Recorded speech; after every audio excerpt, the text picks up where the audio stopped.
afternoon, everyone. How is everyone today? We're great this afternoon. How are you, Dylan? Yeah, I'm not too bad. So, welcome to Let's Talk on Supernatural Magazine. So, you've got Jonathan down here near Portsmouth.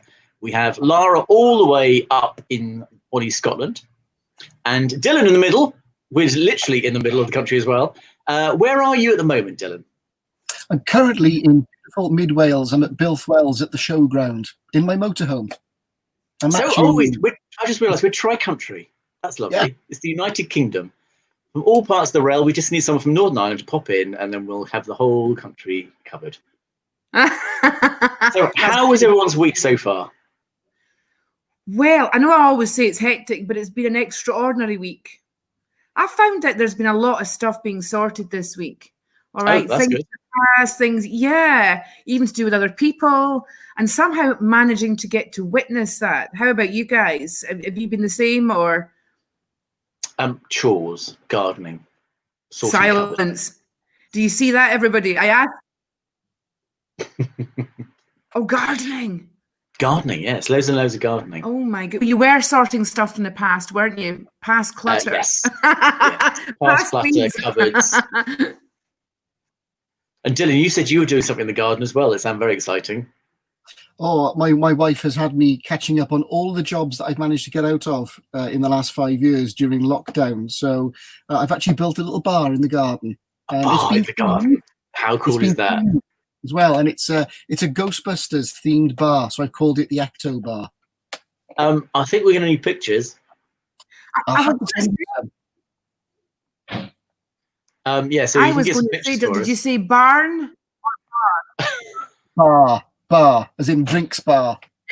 Yeah, I thought I heard right. Yeah, it's a bar. Bar.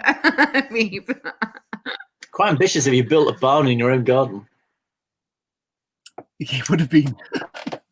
Right, so everyone, this week we are talking about haunted castles, and the whole Tri-Nations have a fantastic combination of heritage in terms of enormous castles, anything from Norman up until probably the early Georgians is probably the last of the great castles being built, but more as fortifications. So this week we are joined by Dylan, who is going to tell us all about castles. Now, Dylan has quite a background.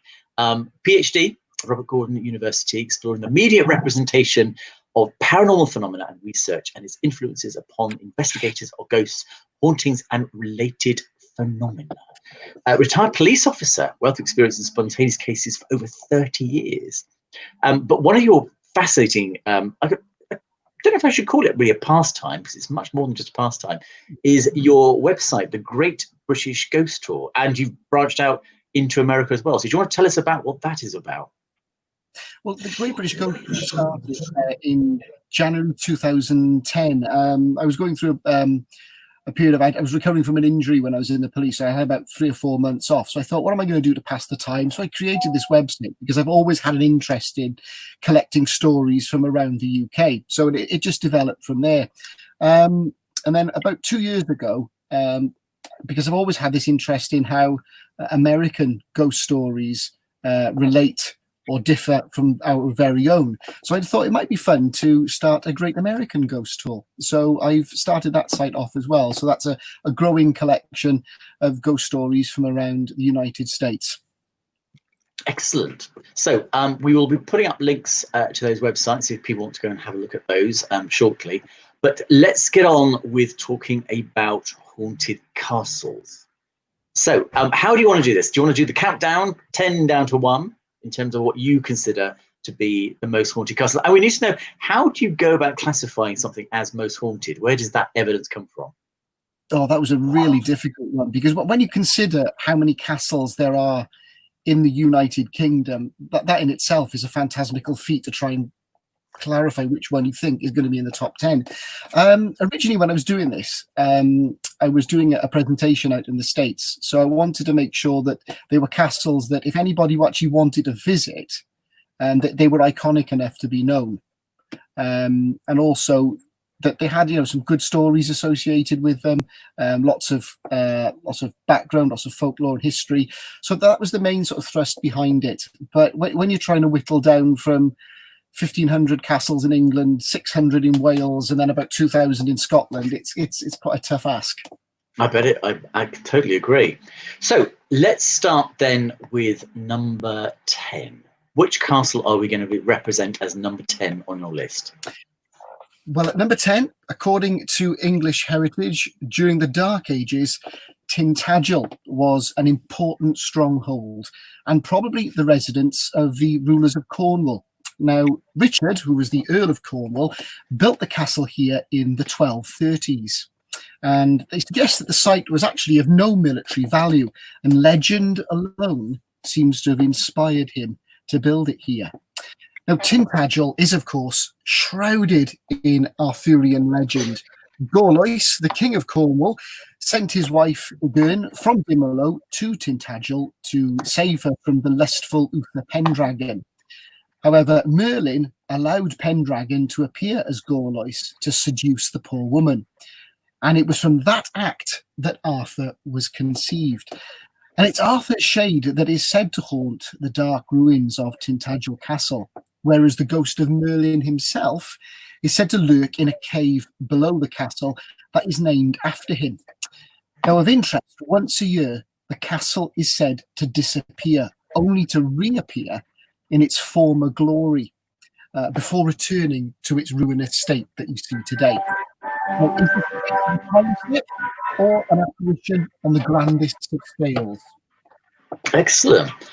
So we're asking out there, has anyone ever visited Tintagel Castle? Have you had any experiences there? If so, let us know through the comments and we'll talk about it. If you've had an experience at any of the castles, you've been up and down the country, or any of the 10 that we've listed, either comment on our Facebook page on the supernaturalmagazine.com, or come on and we can even chat to you live on the show. We'd love to hear from you. So let's do number 9. Okay, moving on to number 9. I feel we should have some background music, like the countdown on the charts. Yes, we should do. Okay, number 9. This one, it's one that's actually closest to where I live. It's Bolsova Castle in Derbyshire. Now, it commands spectacular views over the county of Derbyshire, and it was designed literally to impress. William Peveril, who was one of William the Conqueror's knights, founded the castle in the late 11th century. However, it was neglected from the mid-14th century, and its ruins provide the setting for the Little Castle, which was begun in 1612 by Sir Charles Cavendish, which is what you can see right now. It was a retreat from his principal seat, which was at Welbeck, a few miles from there. And since 1984, the castle has been in the care of English Heritage, but some say that the castle is still home to shades from its past. Some visitors have reported spectral smells of horses coming from the former riding school. Others claim to have been subjected to spiritual slaps. And a grey lady, which is seen walking through the grounds, has been spotted by a number of people. Sir Charles Cavendish himself is said to put in an appearance wandering the corridors. But its most well-known story associated with the castle is actually also its most pitiful. And that's the apparition of a young woman, which has been reported in the kitchens of the castle. And she's been described as carrying a bundle under her arm and of being of a tearful disposition. And she makes her way towards the oven doors, throws in the bundle that she was holding, upon which screams of an infant have been heard. Truly terrifying for those who have reported it. So that was Bolsova Castle. If you've ever visited, I know lots of paranormal groups go there and visit that location. So if you've ever been there, do let us know. Share your experiences. We would love to hear from you. We're going to start collecting these and posting these up on our Facebook page about various stories that people have experienced in all sorts of locations, not just castles. And we're going to see if we can do a top 10, not just of the castles, but locations up and down the country. So we want to hear from you if you've had any kind of experiences at all. So what would be our number 8? Number 8 is one of my favourites, and it might well be Lara's. It's actually standing on its position on Castle Rock at the head of the old town. It's Edinburgh Castle, which is dominating the skyline of Scotland's capital city. Look at that. It's magnificent, isn't it? It really is. It is absolutely stunning. And I've visited it a couple of times, but any excuse to go back to Edinburgh, and this will be top of the list for me. And there's been a royal castle on the rock since at least the reign of David I in the 12th century. And as one of the most important strongholds in Scotland, Edinburgh Castle was involved in many conflicts and 26 sieges in its 1,100-year-old history, which gives it a claim to being the most besieged place in Great Britain and one of the most attacked in the world. And it's also claimed to be one of the most haunted. So what have we got there? Well, we've got a headless drummer, which was first seen shortly before Oliver Cromwell attacked the castle in 1650. And although many people have heard the sound of his drums coming from the battlements, his physical appearance is rare and is said to foretell danger to the castle. And a phantom piper has also been reported. Edinburgh Castle has a number of secret tunnels leading to the Royal Mile. And when these tunnels were first discovered, an unfortunate piper was sent down to explore them. And the idea behind this was that he would play the pipes as he went along so that his progress could be tracked from up above. And everything was going well until the pipes suddenly stopped. When a rescue party went down to investigate, the piper had vanished and was never seen again. But they do say that his music can still sometimes be heard from the castle. Other occurrences revolve around French prisoners from the 7 Years' War and colonial prisoners from the American Revolutionary War said to haunt the dark and dank dungeons. And also the ghost of a dog has been reported wandering in the ground's very own dog cemetery. Other phenomena reported at the castle include sudden and unexplained temperature drops, disembodied voices and footsteps, and an unseen entity that tugs on clothes and hair of guests. So, Edinburgh Castle, I say, certainly not for the faint-hearted. It's not yes. at all. It's a gorgeous, and the ambience, if I want to call it, you've got to feel the energy there, haven't you, Dylan? It's quite incredible. Yeah, it is a beautiful castle. And lots of different time periods. That's what I found fascinating about it, is that very often you get a castle like Dover's quite captured, apart from then you've got the sort of Georgian additions, whereas Edinburgh has really old parts, and then you can see the development over a sort of like 400 or 500 year bits of architectural history. It's quite a fascinating location to see such a variety. So if you've ever been to Edinburgh, do let us know. In fact, Donna Cadwell is commenting at the moment that she's one of her favourite places. So if you've got experiences, do post up, because we'd be collecting them and we'd love to hear from you. Or if you want to come and talk about any of these castles, do come on and we'll talk to you. So there's Mary King's Close, isn't there, in Edinburgh? And even though it's not a castle, have you been there, Dylan? Sorry, you broke up then. I didn't catch. It's because it's raining here. I think it's our reception. The Mary King's Close. Have you been there? I have. I was last in Edinburgh about 2 years ago, and I did do a tour of Mary King's Close, which is a fascinating place to visit. Absolutely. I got the. I had the privilege of doing an event in. I think it was actually. There's a Mason's Lodge. Actually, you don't know it's there, but just at the entrance of Mary King's Close.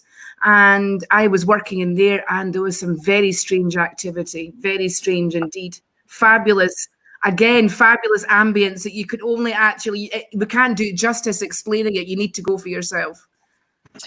Yeah, you could cheerfully spend about 3 or 4 days just exploring some of these locations around the Royal Mile. They are outstanding. Yeah, I've stayed. I was lucky enough to, when I got married up in Edinburgh, I stayed at the Witchery. Wow, it's an amazing place. The history of that. You're so lucky. Yeah, really great, very exciting place. Yeah. So what is our number 7? Well, we're going to travel a fair distance from Edinburgh all the way down to Somerset. And at number 7 is Dunster Castle. So it's a former Motte and Bailey castle, which is now actually a country house, and it lies on the top of a steep hill called the Tor. It's been fortified since the late Anglo-Saxon period. And after the Norman conquest of England in the 11th century, William de Mohun constructed a timber castle on the site as part of the pacification of Somerset. At the end of the 14th century, the de Mohun sold the castle to the Luttrell family, who continued to occupy the property until the late 20th century. And in 1976, the Luttrell family gave Dunster Castle and most of its contents to the National Trust, who now operate it as a tourist attraction. It's a Grade 1 listed building and a scheduled monument. Now, this castle is reputedly haunted by several apparitions. These include that of an old lady in 17th century clothing who frequents the corridors of the castle. A roundhead soldier haunts the leather room in the gatehouse. And there's another 17th century female phantom in clothing the same as the Grey Lady reported on one of the castle staircases, but they don't know whether it is the same one cited in the corridors. Interestingly, the sounds of money clanking and clinking on nights of the full moon have also been reported, which some have connected with the de Mohun's because they used to make their own coins at Dunster. A man in green allegedly haunts the castle shop in the stable block, and a mysterious green light has also been reported there. Now, staff and visitors have also reported that the building has a somewhat uncomfortable and even menacing atmosphere. And they've also reported stock sometimes falling inexplicably from the shelves. Now, when I visited Dunster Castle a couple of years ago to do a bit of filming, to make a short little documentary to accompany the story of this, some things went missing from my wallet. But that was because Mrs. Jones got hold of it and decided to buy things out of the gift shop. Nothing paranormal at all. So, what would you say then is our number 6?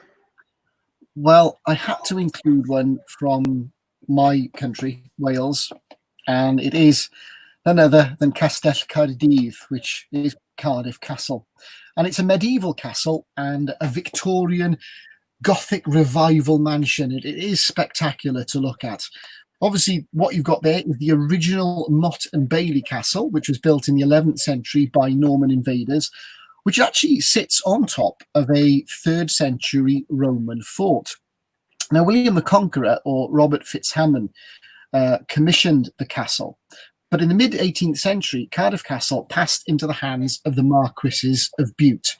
And John Stewart, the first Marquis, employed none other than Capability Brown and Henry Holland to renovate the main range, turning it into a Georgian mansion. And they actually landscaped the castle grounds, demolishing many of the older medieval buildings and walls. And when the Marquis died in 1947, the castle was given to the city of Cardiff, and today it's run as a tourist attraction. Now, again, like the castles before it, has a number of ghosts. And at Cardiff, it includes an old-fashioned coach and 4 horses that has been seen at the gateway to the castle and travels up to the main doors. And it's also been heard by people inside the castle. Other apparitions include the second Marquis of Bute and the apparition of a grey lady, a young woman in a long robe whose identity is yet unknown. And she has been sighted also outside the castle at the bridge where she turns and waves towards one of the towers. Other mysterious occurrences that take place at the castle include heavy doors in the main dining hall opening and closing on their own, and lights switching on and off. I'd like to know how many locations report seeing a grey lady. That's a very good question. Sometimes a white lady, sometimes a dark lady, but a white lady or grey lady. So many locations. Why is it always grey, white, dark? Do we ever have a purple lady or a yellow lady? Why is it always like grey or white? And also white lady. There are a number of stories. You never get a grey man. Yeah, it's the lady. I mean, obviously more fabric, more cloth. Angela's actually saying that there is a green lady, Tulloch Castle, Scotland. Ooh. There's a red lady at another castle that we might be touching on a bit later on. Oh, right. Okay, I can't wait for that one. So there are associated with folklore as well, that certain apparitions appear, certain female apparitions appear in a certain colour and have a folkloric link to them. But if you do go to the Great British Ghost Tour website, I have sections on there. So you'll have black ladies, grey ladies, white ladies. And you can visit that. You can click lots of different places where you'll find each one of those. Fabulous. Wouldn't it be great if it was the same grey lady, but she just travels around a lot? That's right. Just packs her case and then moves to another one that she thinks she owns all the castles. That's right. That would be amazing. Could be Mary Queen. Busy. I mean, that's why sometimes you only see them like every 100 years, because she's got a lot of places to go to. She's got a lot to get round. It's like the Queen, really, isn't it? You know, get sick of the place, we'll just go up to Balmoral, right? Some time out from Cardiff Castle. Oh, and Angela's very good. She's a grey man of Ben. Oh, I'm not going to get that right. Macdhu, famous folklore in Inverness. Yes, Macdhu. Macdhu, isn't it? It's Macdhu. We've wow. My God, Angela, we should maybe get you on the show at some point. You look like you're a wealth of knowledge there. She knows all the colours, and Laura's got a picture of the Green Lady. So if you could send that picture in, Laura, we'll share it with everyone. If you've got it, please do send it on Facebook, and we'll share it with everybody else. Laura's a medium from America, actually. She's traveling around the world and making an income all at the same time. So Laura's a wealth of knowledge in a lot of different areas. So fabulous. Excellent. So if you've had any experiences with castles or any location at all, do share on Facebook. Let us know your experiences. And we would love to hear from you. So, Dylan, I think we're up to number 5. We are, number 5. We're going to go to another spectacular part of England, and this time Cumbria, to visit Muncaster Castle. Now, for over 500 years, Muncaster Castle was said to be the home of the Penningtons, and their fortunes were protected by something called the Luck of Muncaster. And this is a talisman in the form of a 6-inch diameter clear green glass bowl, decorated with colours of gold, purple and white. And there's a verse relating to that legend. But it's the ghosts that I'm more interested in, and there are apparently at least 5 of them reputedly haunting Muncaster. These include Henry VI, an apprentice carpenter, a jester, a vengeful ghost in white, and that of a lion. You don't find many ghost lions in Britain. So first of all, Henry VI was sheltered at Muncaster following his defeat at the Battle of Hexham, and is now said to frequent the castle. An apprentice carpenter was decapitated whilst sleeping in the old stable block, and a heinous crime was committed by a jester named Thomas Skelton, who was nicknamed Tom the Fool. Now, Tom received such orders from Sir Ferdinand Pennington because the carpenter was having a love affair with Pennington's daughter. Now, Skelton's an interesting character. He was a jester at Muncaster at the end of the 16th century, reputedly one of the last court jesters in English history. Apparently a friend of William Shakespeare, he was a dark character responsible for a number of deaths during his time at Muncaster. He had quite a sick sense of humour, apparently, and this was highlighted when it alleged that if anyone asked him for directions to Ravenglass nearby, if he disliked the look of you, he would send you towards the hidden quicksand near the River Esk.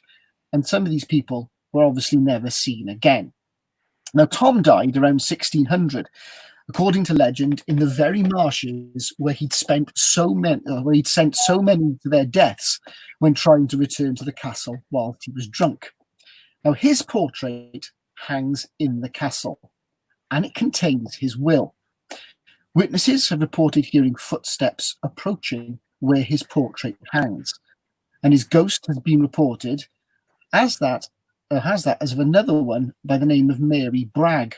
Now, she was a foul-mouthed local girl who was murdered by being hanged from the main gate by drunken youths in the 19th century. Apparently they kidnapped her for a joke, but this joke went disastrously wrong.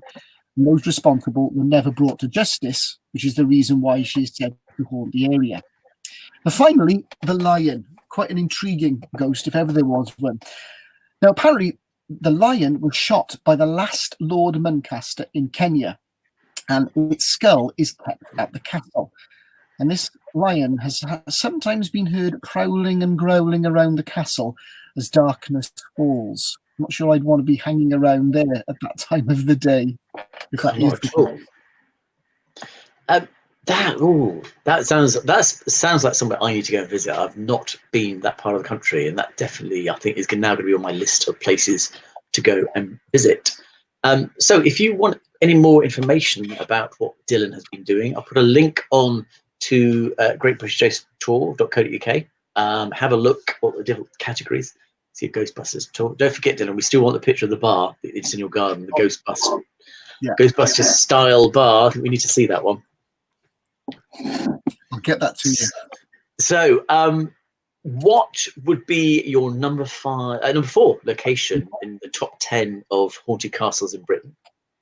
Well, we're going to head back to Lara Wells country. Is it Stirling? No. I'll put you out of your misery. It's Glamis Castle. Oh, okay then. Yeah. Wow, look at that. This is just striking to look at. It's the home of the Earl and Countess of Strathmore and Kinghorn, and it's been the home of the Lion family since the 14th century. Through the present building dates largely that we see today from the 17th century. Now, Glamis, if you didn't know, was the childhood home of Queen Elizabeth, the Queen Mother, wife of King George VI. And the good news is you can visit this castle. It is open seasonally to the public. And I was fortunate to visit it a couple of years ago. And the castle is reputedly very, very haunted, with at least 6 ghosts associated with it, including an apparition in the crypt, the audible cursing and occasional wandering of the dark Earl Beardy, who gambled away, it is said, his soul to the devil. There's also a grey lady in the chapel, which is believed to be Janet Douglas, who was burned at the stake on the 17th of July, 1537, on the false charge of witchcraft.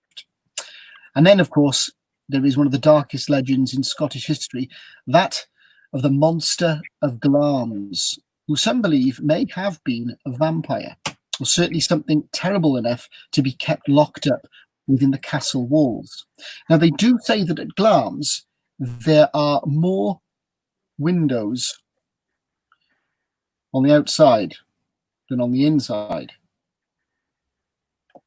And if you actually look at the rear of the castle, there is one that's bricked up, and they think that could be the secret room in which the monster of Glamis is contained. So do we know how many extra windows there may be? Has anyone ever counted? I mean, are we talking 1, or is there like 10? And there's quite a few windows there. I don't have those numbers to hand, but I think people have done it, and apparently they used to go around hanging sheets out of all the windows to ascertain where the one was. But if you do look at the rear of the castle, you can actually sort of make out roughly where it is. I mean, it sounds a little bit like a Jonathan Creek episode when there was secret room and secret compartments. Another mystery. It's always worth going to have a look just to do the count. But I'm guessing you need a lot of access to a lot of rooms, which probably public wouldn't be allowed to do. But no, I'd love to do that. It'd be a lot of fun. So, what would be our number 4? 3. Sorry, I was miles away. What would be number 3 in the list? Well, 3.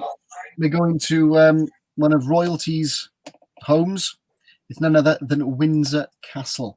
Oh, now, this came to being home to several phantoms, and the ghosts are said naturally to have royal connections. We're talking Elizabeth I, dressed in black, walking the library and the castle walls. There's Charles I, who appears in the Canon's house. George III has been witnessed in a room where he spent the remainder of his life in debilitating madness. And then, of course, there's the apparition of King Henry VIII. He's allegedly been sighted in the corridors. And the sounds of his dragging leg and that of a lame man accompanied by groans have been heard in the cloisters. Now, these have been attributed to him as well, even though nothing has been seen. It's still nice to think that it could be Henry VIII wandering around. Now, a group of men were sighted in 1906 by an on-duty sentry who shot and then charged at the group with his fixed bayonet, only for the group to vanish. So if ever you decided to check out Windsor Castle, the chances are you could well see something because of the number of ghosts that are there. Again, it's a location with so much history that you can understand why, to begin with, it would be so active. But you do, I suppose, wonder why it's after a good 100 years of royal patronage, you consider a slightly more peaceful time that it maybe those ghosts have been sort of encouraged to like back off royalty and presence, unless they're vindictive, in which case they might go, you're an ancestor of someone. And then maybe they just want to have a go at someone. Pat suggested, have we been to Vivi, would you say, Castle? Or Vivi, isn't it? No. Is Dunatar just outside of Aberdeen? I think it might be, actually, yeah. That's the one that's right on the coast, isn't it? No, I haven't been to either. I do have a long list of places that I really need to go and see, and I do love Scotland so much, and if I'd have a list of castles specifically in Scotland I do want to go and visit, and Dunatar is actually one of them. It's on that list. Great. So we're getting to that crucial moment now for the last two castles. What are you going to put as number 2? Well, for me, number 2, we've touched on it already. It's Dover Castle in Kent. Now, this is known as the key to England. It's a magnificent fortress at Dover, has played a crucial role in the defence of the realm for over 9 centuries, a span equalled only by one other castle, by the Tower of London and Windsor Castle. And it was founded in the 11th century. Now, Dover is a scheduled monument. It's a Grade 1 listed building. It's under the care of English Heritage and is a major tourist attraction. And you can see why just from this picture alone. It is incredible to look at. It's reputedly one of the most haunted castles in Great Britain. And a number of apparitions are said to have been sighted here, including the famous headless drummer boy, who's said to have been murdered during the Napoleonic Wars, now wanders the battlements. It was said that he was carrying money from one part of the castle to another, and he was set upon, robbed, and his body thrown from the castle walls. And we did mention different apparitions of women of different colours, grey ladies, black ladies, white ladies. This one has the woman in red, and she walks the keep that you can see right in the middle of that shot. There's a cavalier being sighted in the grounds. And interestingly, World War II phantoms have been reported in underground tunnels, which are another incredible part of this castle to visit. Now, audible phenomena in these tunnels include screams, cries, whispering voices. And interestingly, a few years ago, apparently some American tourists commended the castle on the realistic audio that was heard in the underground tunnels. Which English Heritage then informed them that they don't have any in the tunnels at all. So what did these tourists hear? Was it something paranormal? Could well have been. And there've also been some other interesting things like doors and opening and closing of their own accord, and some significant temperature drops reported in parts of the castle as well. Excellent. I mean, it is a spectacular castle in terms of its space. And if anyone's ever visited, you'll know it's an enormous place, absolutely enormous.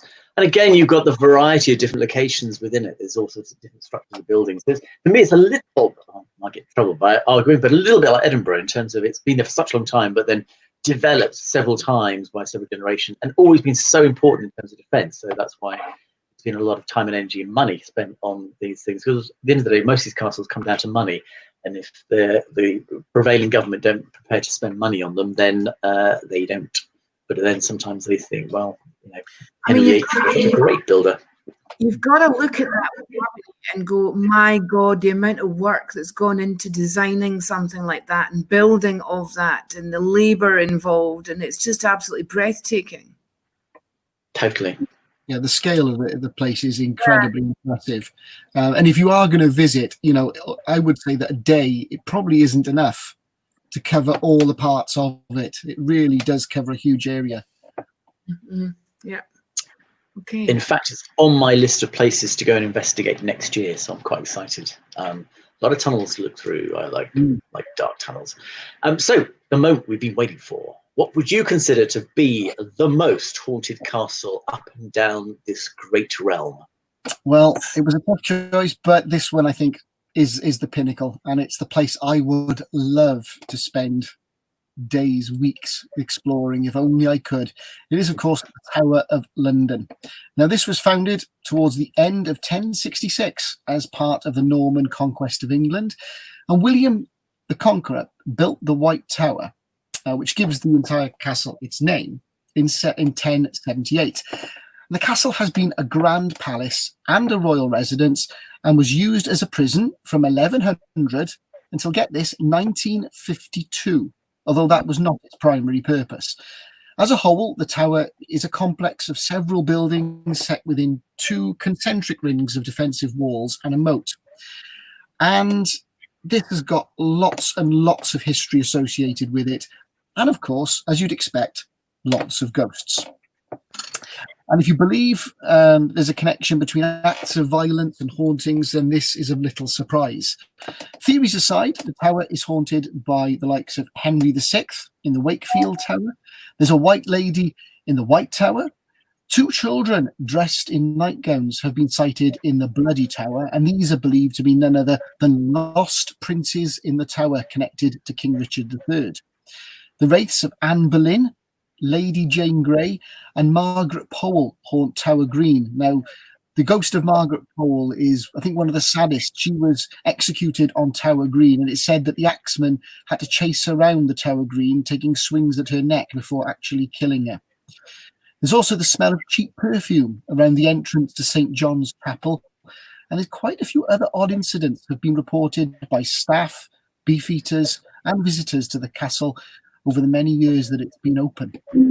That's why it gets my #1 position. Wow. I mean, is this a location that you have visited, obviously, during the day, as a member of the public? But have you ever got to see any of the areas behind the scenes? I haven't, unfortunately. I mean, I've visited the normal areas where you would expect. However, my uncle, but my day job is I'm an operations manager for a security firm that specialises in television security for outside broadcasts. So we do tend to go to places where the public don't get access to look after TV, trucks and equipment. And he has actually been locked in his motorhome in the Tower of London. And he actually got to see the changing of the keys and those kinds of things, to see that a lot of people don't actually ever get to. So I've always said, if another outside broadcast comes up at the Tower of London that requires me to be locked in overnight, it's mine. I'm going to that one. I think I would as well, because again, the history is just dripping with heritage, and the names associated, all these names that we learn through history and we see on TV and movies and films, and they experience these things, lived there, and of course died there in that amazing location. So it's one of those places where you just think it's so laden with the importance of history that you can't help but feel you'd go there. But essentially, when I do ghost walks up and down the country, telling stories, there's very often scenes, places of execution or fiercely dramatic moments of history have occurred, whereas the location has now changed completely, and you don't even know it's there. So modern day people walking over the area of an execution site, or cells that have been converted into modern shops, you don't see any of it. And there's something about the Tower of London, because it's been there for so long, it's carved itself in history, and therefore you gravitate towards it because of that heritage. And yet probably everywhere we go up and down the country, there are town centres, significant bits of dreadful history that we associate with the Tower of London, but they've just been eradicated, so we don't see them anymore, or don't even know about them anymore. So in terms of all the places we've been to, what would you say could possibly top the Tower of London. Have you been to a location where you've been quite astounded by the amount of potential activity that's been reported, or even better, whether you have experienced? That one castle for me, and it stems back to my childhood, that there are two castles near to where I grew up in South Wales. The first, I grew up in Newport. There's Newport Castle, which, there's not a lot left of it, but that was the first haunted castle that I actually knew about. And it sits on the banks of the River Usk in Newport. And it's completely haunted by the ghost of Robert Fitzhamon, who built the castle. But it's the one just outside Newport at a place called Caldicot, which does have a sort of special place for me, because when I was a teenager, I used to spend a lot of my time going up to that castle. I'd take my equipment that I gathered meticulously, having based on Peter Underwood's list in the Ghost Hunter's Guide, and I would go up to the castle and spend as many days as I could during the school holidays just at the castle. And the castle were great. They would let me turn up there and sit and wait and watch during the day. And the one day I did actually have an experience there in one of the towers, and I was speaking to the park ranger who had been working there for a number of years, and we were sat in his office, and I was asking him about some of the things that had gone on in the castle.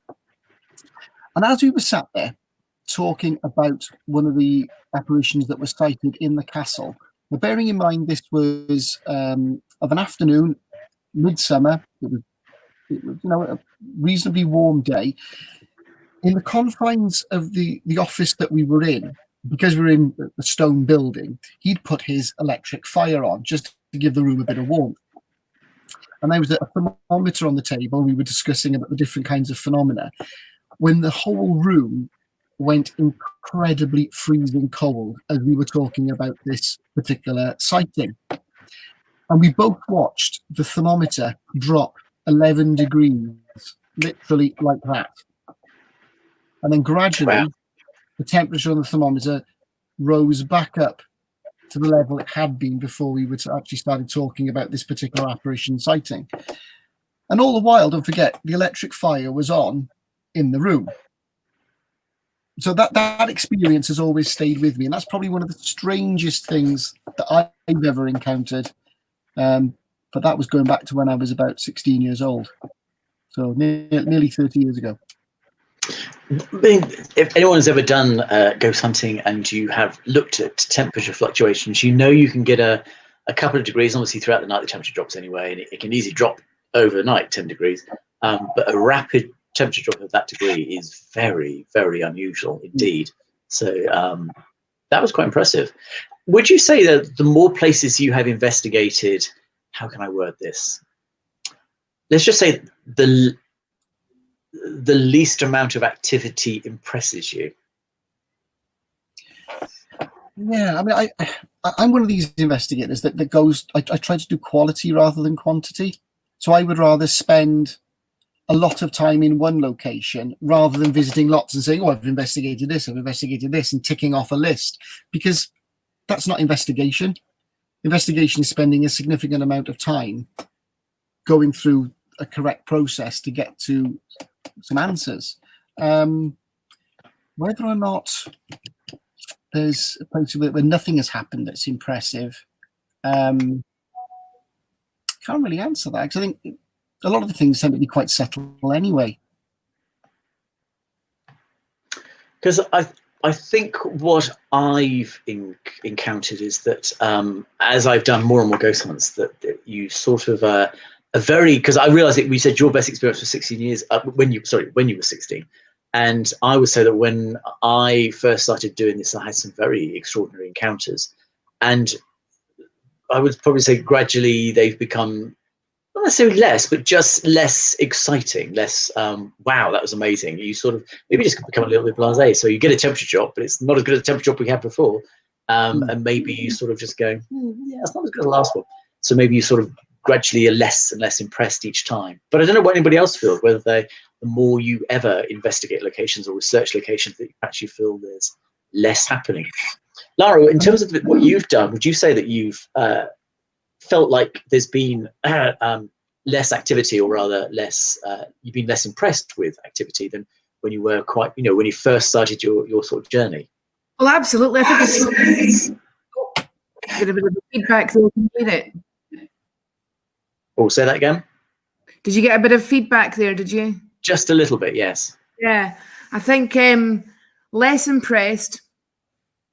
Less impressed. I think it's more to do with the fact that when you first discover it, of course, it's like the sweet shop syndrome, isn't it? You're like, oh my God, and then the more you want to see, the more is your mind sort of putting together to actually see. I think I prefer to go by how I feel in a place. So, and Jonathan, I sent a picture by Lara that was on the chat as well about the Green Lady. It's in the chat column anyway, the one behind the scenes that we do. So you can have a wee look at that. I tend to find as a medium as well. Oh, there it is. Thank you. So I stuck it up, but because I haven't had time to process it, it sort of rather has just blocked you out. So if you stick your hands out to the side, you'll spit your. There we go. Great effect. So is that the Green Lady? That's apparently the Green Lady. I've asked Lara which castle it's at, but she hasn't actually got back to me because she had an appointment. But I thought I forwarded it on to you because I thought, yeah, you can see it. You can see her, can't you? Now, I can see a shadow, and it's been formed by. Is it the tiny thing at the bottom? There's something tiny. That's only like a centimetre tall on my screen. Well, she's quite tall. I can see her in, like, you've got the tree, and then you know where the window is. Oh, she's that tall. I thought that was just the shadow. Yeah, to me, that straight away I homed in that. I can't see anything else in the picture other than that. To me, but again, I'm getting a screen reflection, that if you take the corner of the window and there's a sort of diagonal line, if you follow that diagonal line down, there's a tiny little different shade green thing. Yeah. But then you can see at the bottom, can't you? That I don't know. That's, to me, the tree. I wasn't even questioning how tall the tree was. I'm taking a picture of, because all of us are like going. Yeah, I know, we're right up at the. Dylan, what did you see in the picture? I'm notoriously good when it comes to viewing pictures. I tend to put my police head back on and look at what evidence we've actually got, and before making a judgment, I would like to see, find out what camera it was taken on. Let's get the data from the actual file of the photograph.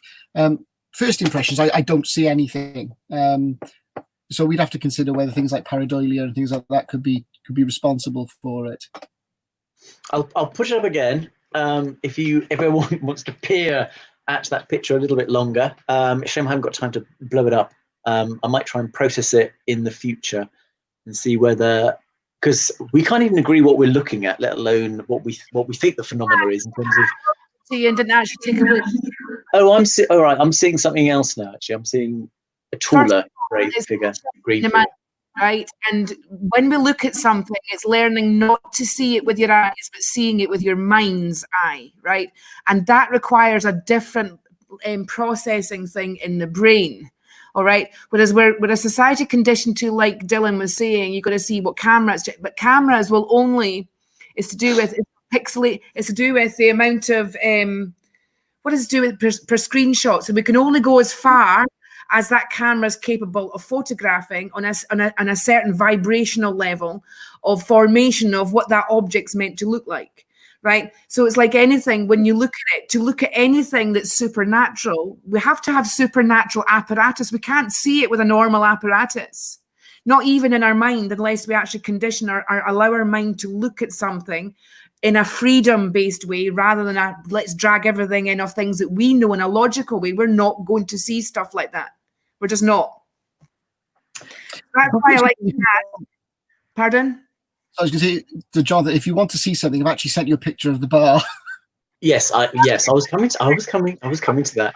I would just say though, go on, Lara. I'm going to go off on a tangent. I would like to discuss the whole Ghostbusters thing, right? I would, not just the bar, but a big, huge fan of Ghostbusters. And you've got the mug, you've got the Ghostbusters bar out there, you've done the Ghostbusters tour over in America as well. I'm like, oh my God, we need to talk about this. Right, while you're talking about that, I'll put this picture up. Oh, who are you going to call? Dylan Jones. That's what you're going to do when it comes to the bar. That's incredible, Dylan. Thank you. I that was a bit of a project during lockdown. I said to my wife, "Oh, should we build a bar for the garden?" The grandkids absolutely love it. Obviously, they don't get the alcohol; they get the soft drinks. But it was a bit of fun. It lights up as well. There's lots of lights in there and glows green at night. So I'm quite proud of it. Yeah, you should be proud of that. So, how long did it take you to manifest that and to work on that and to was it a week, 2 weeks? You said during lockdown. Lockdown was what, about 3 months, wasn't it? Did it take the full time? No, the idea actually occurred to me about halfway through lockdown, and I sort of kicked the idea around for a couple of weeks, sketched things out and drew a few plans, and then it took me about actually 2 weeks to build it. Wow, I can see a live streaming thing happening from there, Dylan. Live streaming from the bar, yes. Live streaming from the bar, and you could talk about the ghost tours from that bar. Incredible. Come round.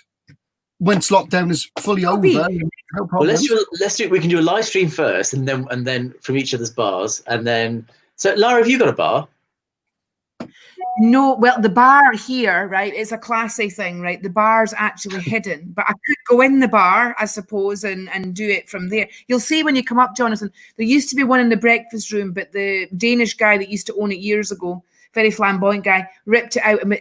The bar service was table service, if you know what I mean. It was that high class. You didn't see a bar on the outside. It's always, right. A hidden room. Yeah. It's just that I've now got a bar downstairs.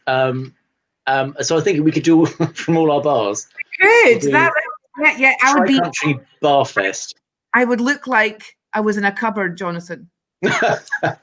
Like Harry Potter, right? Ben will be laughing his head off if I suggested let's film from the bar.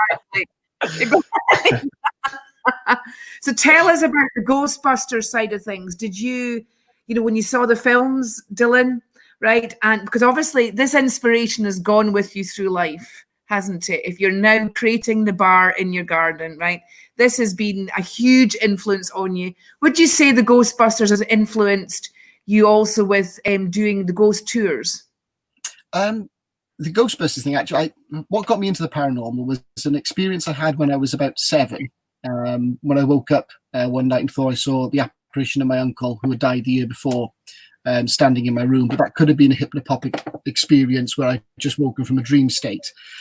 The following the year then, in late 1984, early 1985, I went to see, because I badgered my mum for weeks to take me to see this film called Ghostbusters, and that was it. I was hooked. I wanted to know, as a result of that, what other people's experiences were. And then it really rolled on from that. So my interest in the paranormal comes from a possible paranormal experience and a media experience. And that today has led me to the PhD that I've started, looking at the media influences of the paranormal and people who research it, and that influence then upon people who then go ghost hunting and investigating the paranormal. So for me, Ghostbusters is a couple of things. It's about the fun, it's about the comedy, it's a great film, but it also influenced me quite a lot to get into the subject in the first place. And I see a lot of Ghostbusters in a lot of the investigative groups today. They've got the uniform, they wave their little gadgets around, it looks like they're doing science. They respond to things quickly. It's got those little elements to it, which there's little nods for me there. But I'm really interested in finding out whether or not the media really does affect investigators in a whole other range of things as well. Well, just because I want to carry on with that for a couple of minutes, but Lara has said it's Tintagel Castle up north in Dingwall, very haunted. We stayed for 3 nights and got no sleep. Okay, so that's, the picture of the green lady. It's Dingwall. Anyway, Tintagel Castle. Getting back to the Ghostbusters thing, right? So you could arguably say that Ghostbusters influenced a revolution, really. It's a movement, isn't it? And you can see it present. Jonathan does ghost busting, right? You go and do the ghost hunting. You've got to have, I can see the little ironic smile, with you, because you can see the correlation with that. And it's the same. I'd like to argue that I wasn't hapless and covered in slime. No, but there's always part of you that goes, maybe one day that will happen. Right. And I tell you what, we've got the Ecto Bar now. Can we just say that? So if we pay Dylan a visit, there's every possibility that we could end up being covered in slime down there. But I think most Ghostbusters would like the idea of the backpack and the plasma beam. I think, and then the trap. The idea you just roll out this trap and capture a ghost, I think would be very exciting. That's right. And then we could take it home and sit and look at it when we're having our tea. Woo! Yeah. No, seriously, the Ghostbusters thing. I've got to say, like you, I think I was 15 when the original Ghostbusters film came out. Mm. And that was it. I was like the whole, I was into seances at the time and started doing seances, and that film came out. And of course, making the connection of both. And further down the line, we've had Most Haunted and Say What You Like About It. That kind of, TV coverage actually inspired a nation, didn't it? It made it more friendly, sociably friendly, I think. It made it more as a kind of thing that we could study. I mean, today you said you're doing a PhD in is it parapsychology? What is it you're doing a PhD in? It's a parapsychology related area. So I'm looking at the media representation of paranormal phenomena and the researchers. So I'm looking at things like Ghostbusters, how it was treated in Poltergeist, how it's treated in paranormal reality television shows, and then how that influences people, or if it does, when they actually go ghost hunting. So does it affect the way that they do things when they're out in a field study? Does it affect their practices? Does it affect their professionalism? So there's a whole lot of things that I'm looking at, but I'm literally at the start of the journey. I started it in March. I'm doing it part-time over 6 years, so there's a long way to go yet. But at the moment, it's a huge amount of reading and writing. Well, that's right. And actually, the whole concept of, you've got the Ghostbusters thing. I started doing a parapsychology PhD, but I had to go, it was an American thing. They had to send it over to me way back then. Nowadays we can, and it's only a fairly recent thing that we can actually do, our qualification really in parapsychology really in the UK. And so look how far we've come. But it's also a sign of, you've got the Ghostbuster thing of, I suppose, entertaining the idea of that. And then you've got the TV aspect of it, because, obviously you're from the TV side as well. And actually what you can do in order to make it look attractive on TV or to be interesting on TV. And the two are very different. And with that same concept, now look at how we try and analyze pictures of ghosts. Mm. So we've got the idea, we've got the experience, we've got the feeling, we've got people seeing them, but to capture it on film, to capture it in picture on a TV form can be an entirely different thing altogether. Would you agree, Dylan? Yeah, I mean, there's certainly a lot to go on there. One of the things I'm concerned about is the sort of academic side of parapsychology and where these people are getting degrees from. I'm currently co-authoring a paper with Steve Parsons and Cal Cooper. We're looking at how parapsychology, being people passing themselves off as parapsychologists, which is an area of concern. Ah, right. Okay, then. Yeah, well, there you go. And as a medium, right, I feel like that when it comes to people trying to get evidence of what we're actually picking up and interpreting it. And we even in our industry, you get charlatans all the time, right? It's not just an area that you can just go gung-ho into. There's a lot to take on board. There's a lot. It's a very complex area. And probably in our lifetime, we're never going to get to the bottom of it, are we, Dylan? Nope. Probably not, if ever. What the fascination is probably all about. There you go. We've had a message from Pam, who is finishing her PhD and wants to do a dissertation about something paranormal. So she's asking if you want a partner, contact her. She's a PhD in psychology. There you go. You're getting offers already. Look at you, Dylan, offers from women already. There we go. I'm telling you, it's the Ghostbuster bar. That might be it. Yeah. Everybody can come round, it'll be fine. I think it's just an open day and we'll all just pile in. Definitely. So I think we definitely need to plan a future live from Dylan's bar, the Ecto Bar. The Ecto Bar, I could have the posh bar, and what could your bar be called? Because you've got a bar as well, couldn't we? Mine's a gin bar. It's called Blue Bar. Oh my God, Jonathan, when you're up here, we've got some gin distilleries up here. You'll love it. Oh, okay. And Pam's pointing out, Pam has just like to clarify, this is purely scientific interest in terms of any kind of collaboration. Can we just make that totally clear? Great. Of course. We were just teasing. Just to clarify that. Well, So Dylan, thank you so much for compiling the top 10 most haunted castles of the United Kingdom. We must do something from Ireland. There's plenty of those I'm sure we could include. Fascinating subject. Thank you so much for coming on. Next week, we will be talking about enchanted or rather haunted forests and woods. So if anyone's ever had any experiences in woods of a paranormal, whether it be ghosts or UFO sightings, because that can very often happen in the woods, or whether you've seen any kind of sprites or fairies, then we want to hear from you because we're going to be delving into that. In fact, Norrie and I were filming at Clapham Woods last night. So we were traipsing around the woods in darkness. It was very entertaining. So we will be showing some of that video probably next week. Oh, wait, even the word Clapham, doesn't it? It's nowhere near London either, because it's not. You think it's near a railway station. It's not. It's in West Sussex. Wow, can't wait for that. Dylan, I've got to say, I found your 10 top haunted castles absolutely fascinating. Thank you so much for coming in and showing us. Thank you very much for the invitation. It's been an absolute pleasure. So if anything again, just let me know. More than happy to help. Lovely. Okay. Well, I think we're going to start compiling some stories and we're going to get people to tell us about their experiences of right across the country.